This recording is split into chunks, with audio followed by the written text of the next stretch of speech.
Good afternoon, Australia. This is your captain speaking.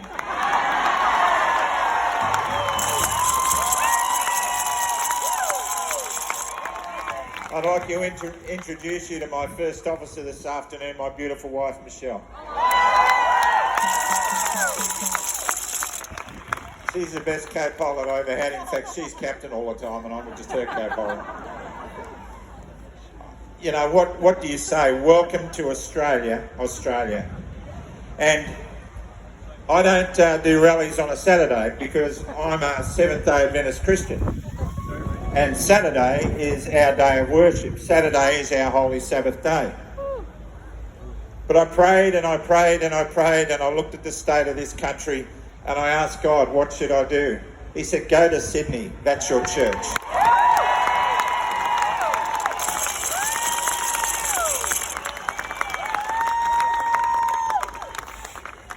Thank you for being my church.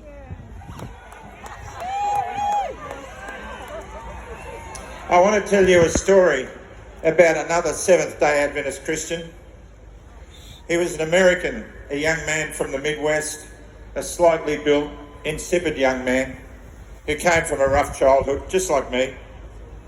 And when war came and the Japanese invaded Pearl Harbor, he said, I have to go and fight, but I cannot hold arms. So he joined the army in the hope that he would become a combat medic. And the army put him through drill. And one day they said to him, you've got to do KP duty this Saturday. And he said, I can't do that. That's the day of the Lord my God. And this is the day of the Lord my God. And he said, I can't do it. And so they punished him and punished him and punished him. He was made look like a fool in front of his combat unit. And when they had to go and collect their rifles and do rifle drill, he said, I will not hold a firearm. The drill sergeant called him out as a coward and told him that he didn't have a place in that company. But he persisted. He said, I will not leave. And the commanding officer said, we'll give you a Section 8 and kick you out. He said, I will not leave. And they beat him up every night and they locked him in the stockade when he was meant to go to be with his beautiful bride to be and get married. And then there was a court-martial and the court-martial said to this guy, you have to leave the army. He said, I will not leave.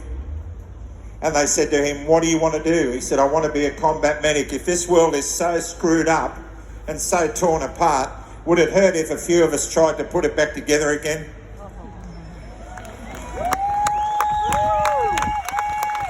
And they said to him, all right, on your head be it.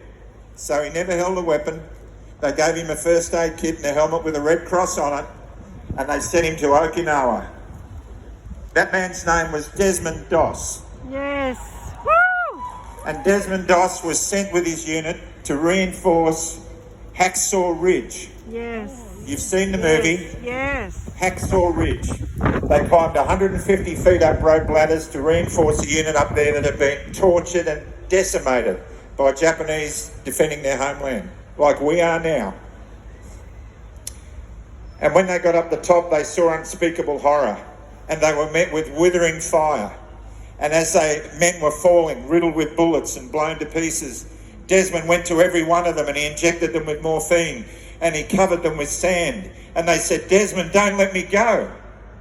Don't leave me here. And he said, don't worry, I'll come back for you.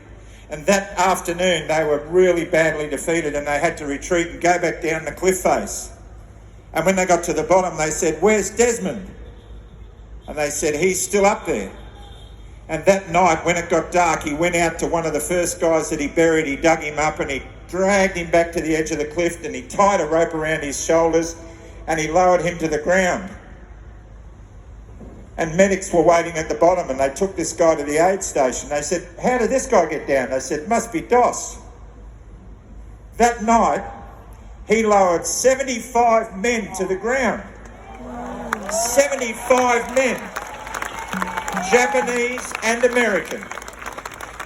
And he had no skin left on his hands. And he was exhausted. And as he was lying there wondering if he'd got them all, he looked at God and he said, God, just one more.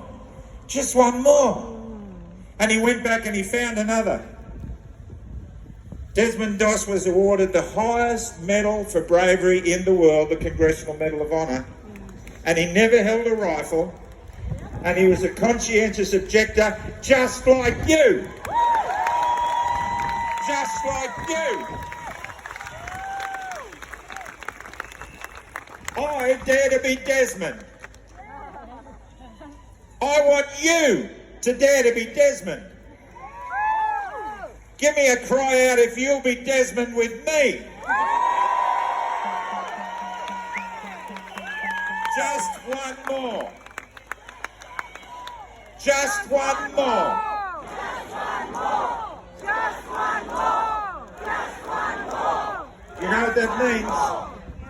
That means we won't leave anyone behind. That's what that means. And they're coming for our kids. And they're not going to get our kids. Now, I'm really, really happy and proud to be an ambassador for a wonderful group that just started up. They launched their website about 36 hours ago. They've had nearly 200,000 hits already. And it's Parents with Questions. Do you have any questions? Do you want those questions answered? Do you remember when a lady stuck a needle in a strawberry in the supermarket, and when none of us ate strawberries forever? Do you remember that? Are we going to let them stick a needle in our children? If they come for our children, they have to come through us. And if they come for our original sovereign people, they have to come through us. I serve God first. I serve Michelle and my children second. And I serve Australia third. And I spoke to a friend of mine who's a pilot with Qantas the other day, who said, I couldn't hold out anymore, Hoodie, I hope you can forgive me. And I said, of course, it's not about whether you've been jabbed or not. And it isn't. It's about freedom. We're not anti-vaxxers. But I said to him, how did you feel when you had it? He said, I felt like I was raped. What does that make the board of Qantas and the corporations and the governments who are coercing us? Rapists. And they've lowered the age of consent in Australia to 12. 12 years old. There are two documents that this country demands to see, Prime Minister. The first one is the contract you signed with Pfizer. What have you given away to these mongrels? We demand to see it. And the second one is we want the full transcript of the Woods Royal Commission, because we want to know who we're dealing with.